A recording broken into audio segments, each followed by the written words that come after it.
Tentative optimism from the health unit today as COVID-19 numbers appear to plateau. This as local testing is about to start here in Windsor, Essex.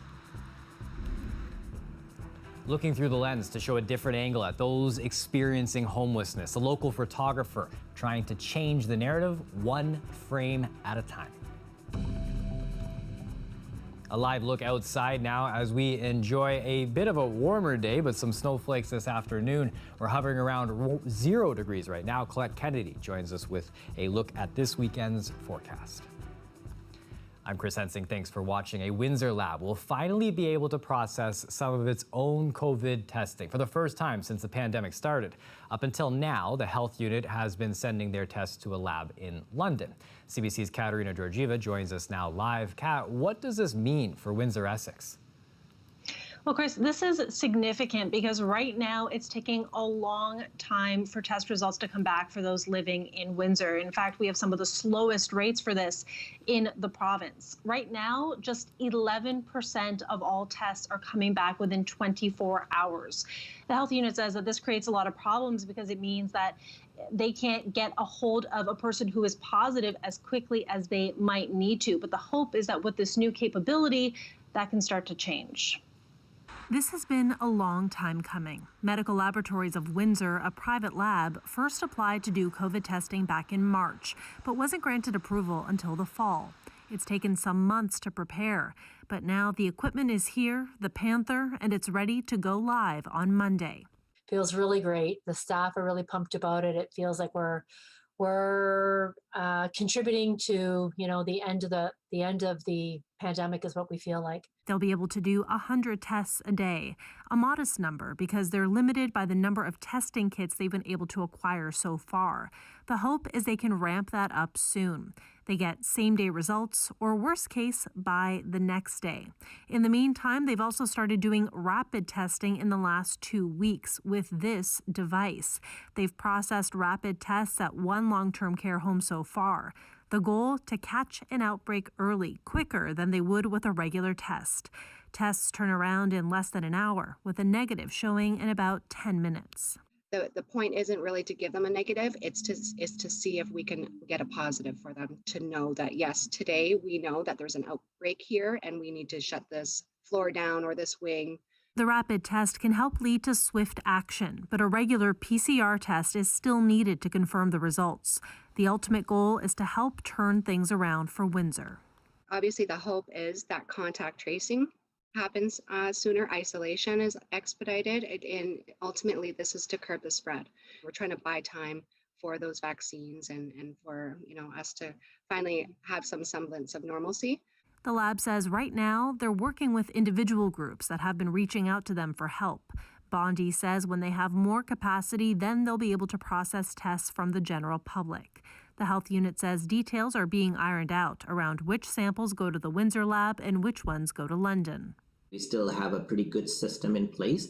I think we want to make sure that with the addition of new lab in locally, all these systems are connected and they're talking to each other properly. But a lot of that work is, again, happening through Ontario Health, and they are coordinating all of that work to ensure that that all the test results capacity is used to the maximum. And Chris, in addition to the rapid testing and the Panther device that they have, the lab has also secured an additional device that can do testing.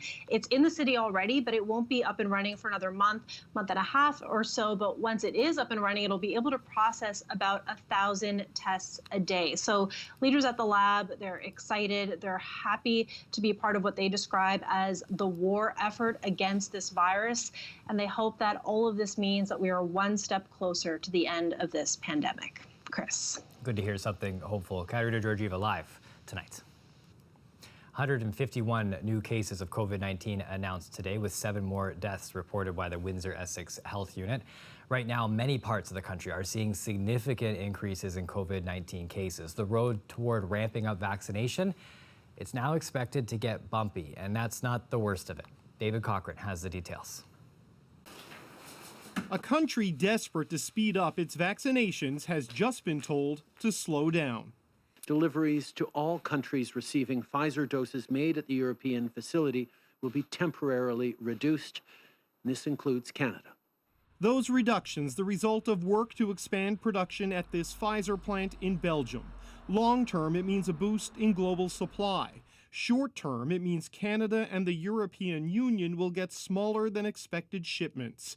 For Canada, shipments will be temporarily cut in half. Pfizer has confirmed that Canada's deliveries will be impacted for the next 4 weeks. We will see an average reduction over this time frame of 50% of expected deliveries. So vaccine deliveries are throttling down as the rate of infection is speeding up, moving further and faster across the country, with outbreaks in long-term care now exceeding the horrors of last spring.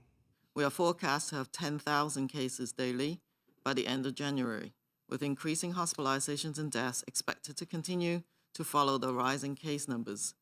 The rising cases seemingly fueled by holiday gatherings. Many provinces, including those that had been on a downward trajectory, like BC, Alberta, and Saskatchewan, saw a sharp rise in daily case numbers after the holidays. The interruption of the vaccine supply is a clear setback, but the hope is that it's only temporary. Deliveries should still ramp up significantly in the spring, and the target is still to vaccinate everyone by September. David Cochrane, CBC News, Ottawa. Earlier today, Justin Trudeau confirmed the federal government approved an extension with the Red Cross. That's going to continue supporting the isolation centers for temporary foreign workers in Windsor, Essex until March 31st. At the same time, Trudeau saying in Ottawa today that they're willing to look at further restrictions surrounding international travel, but insists the existing ones are still effective. So far, the measures that we have taken in place, the extremely strong mandatory quarantine that's been in place since March and has been extraordinarily effective, even as we've seen cases rise from external transition throughout Europe and elsewhere. Our measures have been very strong, but we're always open to strengthening them as necessary. The Prime Minister was asked about a ban on travel after a recent CBC investigation, which found Canadian air carriers have operated more than 1,500 flights to multiple vacation destinations since last October. The federal government has had an advisory in place urging against non-essential international travel since March 2020.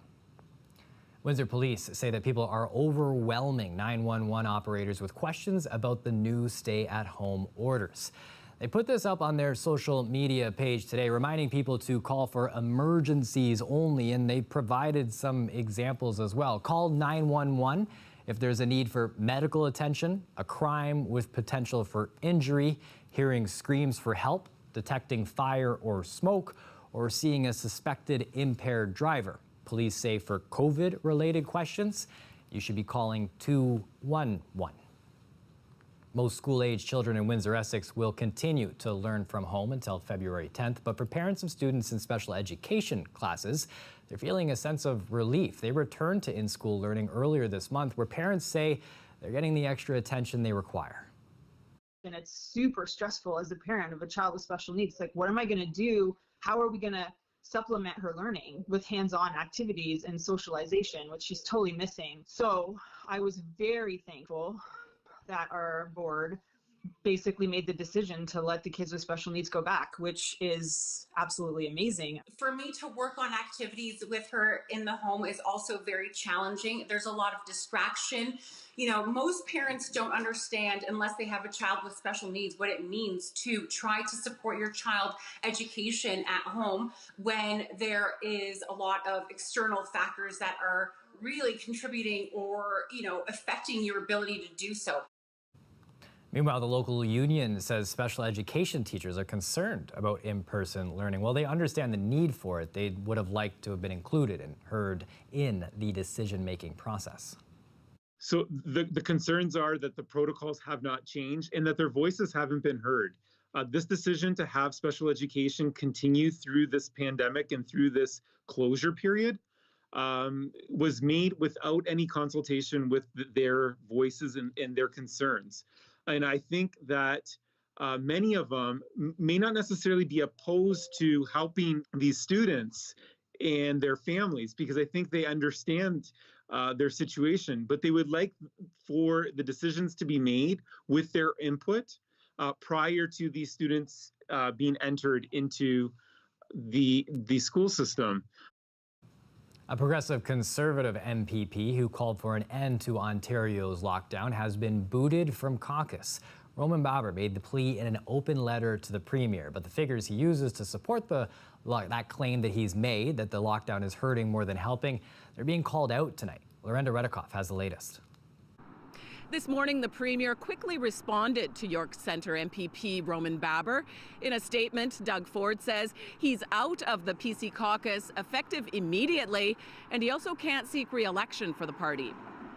Baber's letter says the lockdown is deadlier than COVID, saying hospital and ICU capacity are better than in the last 3 years, that it's causing an avalanche of suicides, overdoses, bankruptcies, divorces, and taking a toll on children. The lockdowns don't work. Most of the GTA has been in lockdown since Thanksgiving, but the lockdown may actually be causing more harm than good. The Premier called Baber's comments irresponsible.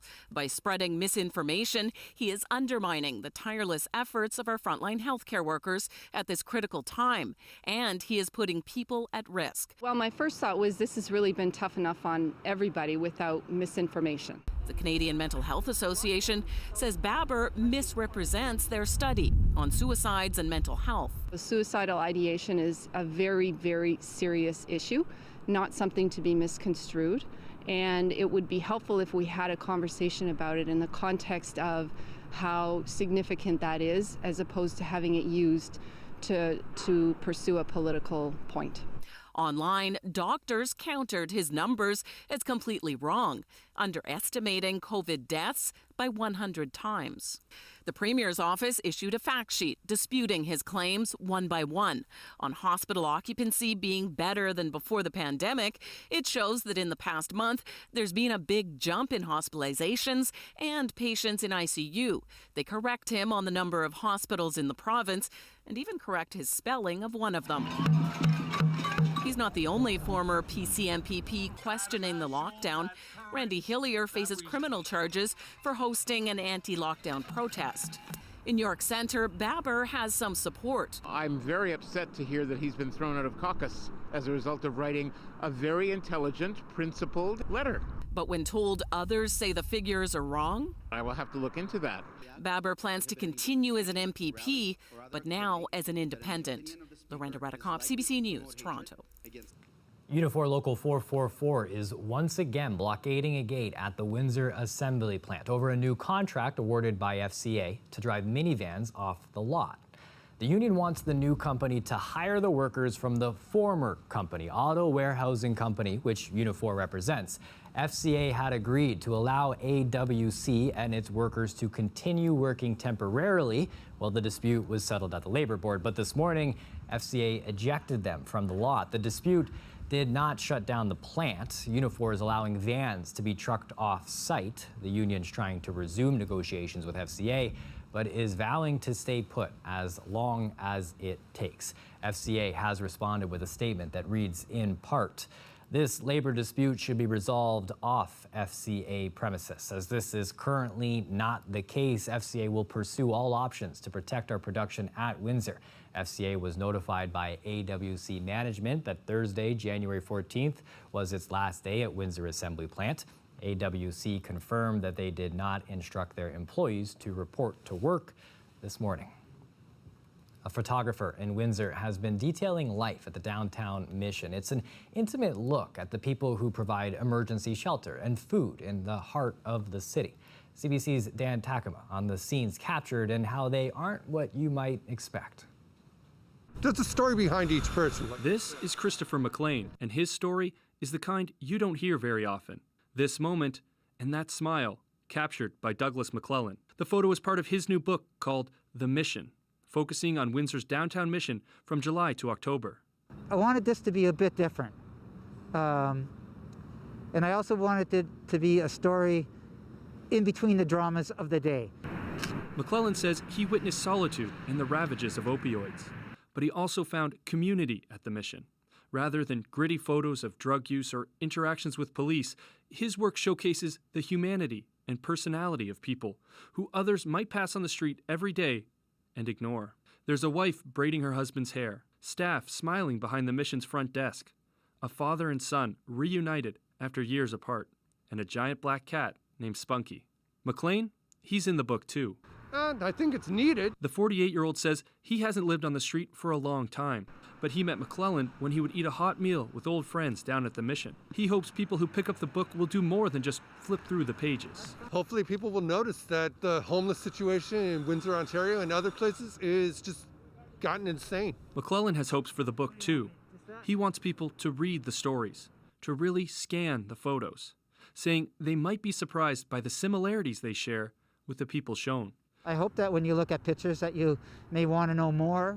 You may wonder, how did that happen, that they generate different ideas in your head? I think that would be a real successful photo for me. It's a real person thing. You got to be right there all the time. McClellan describes people agreeing to have their photo taken as a gift, one he wants to share with the rest of the city. Dan Takema, CBC News, Windsor.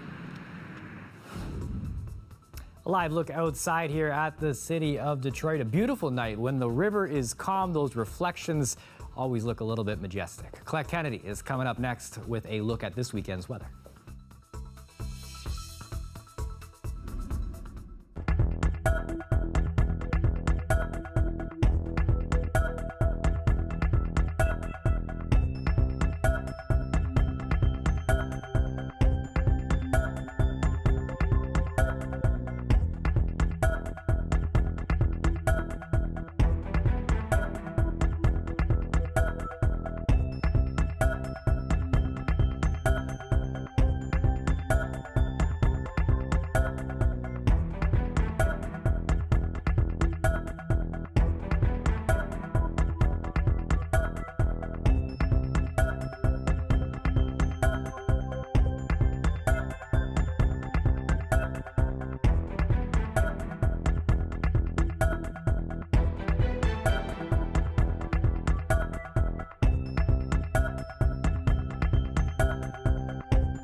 It's something that we might not be able to do for a while here. A woman in Winnipeg got a little creative with snow after a storm. What started off as a snowman slowly turned into a celebration of polar bears. Over the course of a week, she says she drew inspiration from pictures of bears online. Look at how lifelike they are. There's 14 sculptures on her front lawn right now. They've proven so popular. Neighbors, passerbys, yeah, they're stopping to take a peek, and who can blame them? Let's bring in Colette here. Colette, are you, like, come on, that's adorable. Those are adorable. They're very well done. I love it, and I love that it's an homage to the polar bear as well. You know, we had the data come out from NOAA yesterday about how 2020 was the 6th year in a row of the warmest years that we've seen in terms of global temperatures. And in terms of melting sea ice, the months of January and July were showing that it's really restricted in those months. So our polar bears, they really need us to turn things around for them. So I absolutely love that. I'm going to try that, I think. If we'd ever get some snow, overnight temps begin to cool. So our temperature's been doing crazy things today. It was up to just over 4 degrees. That's a daytime high. That was at 2 in the morning. And then it kind of was around 3. Then it dropped, and we saw some rain showers mixing with some wet flurries. It was at 0, and now it's back up again. And I'll tell you where it's going from here. The sky on Saturday, once we get this system past us, and it's already moving on by, well, mostly cloudy, so that does mean some little bit of sunny and a chance for some flurries, especially late day on Sunday, as another bit of energy is going to be coming through. So this is where our current temperature is. So this is kind of the fluctuation we've seen. It came back up to 3 degrees and now down to 0. 1 there for Chatham-Kent, but mild all around for this time of the year. The whole month has been, I thought I'd fill our calendar in a little further and bring us up to date. Everywhere you see orange, it means not only the daytime high, but the low was above average, and I've put a split decision in there for the 11th. The daytime high was a little bit below average, but the low still didn't get there. It was still on the milder side. So what an experience we've been having. Give us another week. Colder air is going to move in. It cools down a little bit at the end of the weekend, beginning of next week, but much cooler air will come in towards next weekend and beyond. So there's a look at the imagery with some of the wet conditions that are kind of tracking through. Still a few flurries here and there, very wet in nature. This will continue to pull away. The winds ease up too. Into Saturday, this is what I mean. At times we'll get some sun coming through there, but still a lot of cloud cover as well. And then that energy I mentioned in for Sunday later in the day. So do anticipate at least some light flurries, maybe some very, very light accumulations with that as well. But with this one, where's the heavy stuff? Well, beyond this, it's in the eastern parts of the province towards the nation's capital, where they've got 15 to 25 centimeters that'll come out of this system, and snowfall warnings in place there. That's where you can build the polar bears. Overnight tonight, -1. There will be a wind chill, even though I say the winds will be easing, not eating up, but whatever, feeling like -5. And Windsor tomorrow, well, 1 to 2 degrees. I actually modified my forecast as I was going, so I think we could make it up to 2. So it's still mild, even though it gets a little cooler there at the beginning of the week, Chris. Well, this is nice to see. Thanks for this, Colette. Enjoy your weekend. Yes, you as well. Thanks. A student noticed there was a serious lack of diversity at her school's library, so she found a way to fix it.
At least 42 people are dead after an earthquake in Indonesia.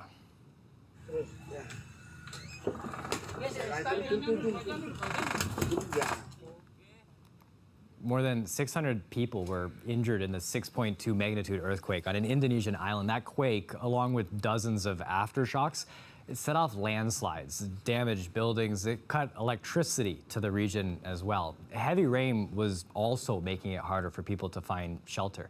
Reports say at least 300 homes and buildings have been damaged. Now that includes a hospital and 2 hotels.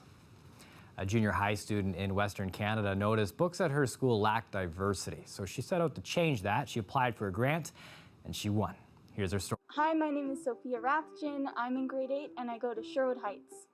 This is the first 39 books of 134 that I purchased through a $2,000 grant through Strathcona County. And my goal with this was to increase Black, Indigenous, and people of color representation in literacy. How did you feel when you found out you were going to get that grant? Oh my gosh, I was so excited. I almost cried.